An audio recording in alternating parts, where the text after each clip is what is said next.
भूतिया झील का रहस्य। हिमालय के एक छोटे से गांव में लोग एक खौफनाक कहानी सुनाते थे। गांव के पास एक काली और गहरी झील थी।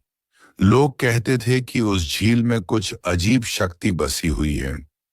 जो भी रात के समय झील के पास जाता वह कभी लौटकर नहीं आता। यह झील एक पुराने शाप से जुड़ी हुई थी जो द्रौपदी के समय का था। एक दिन गांव में एक लड़का अर्जुन आया। उसने सुना था कि इस झील के पास कुछ डरावना है, लेकिन वह बहुत साहसी था। उसने ठान लिया कि वह इस झील का राज खोलेगा। एक रात जब पूरा गांव सो रहा था, अर्जुन अकेले झील की ओर चल पड़ा। झील का पानी काला था और वहां हवा भी बहुत सर्द थी।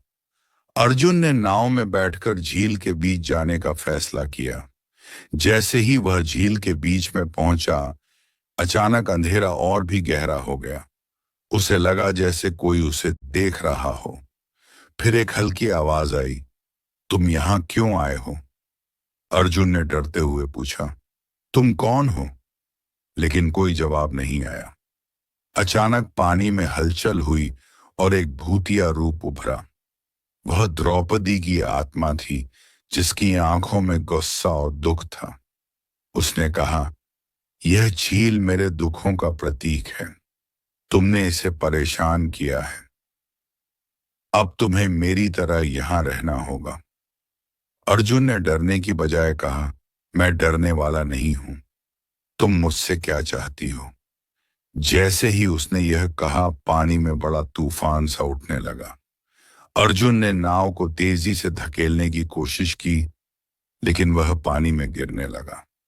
तभी उसे एक ख्याल आया, क्या यह सच में द्रौपदी की आत्मा है या फिर यह किसी की चाल है? अर्जुन ने सोचा कि अब वह नहीं बच पाएगा, लेकिन अचानक उसे एक अजीब सा एहसास हुआ।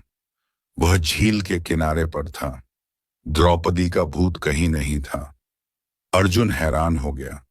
क्या यह सब सच था या फिर किसी ने उसे डराने की कोशिश की थी?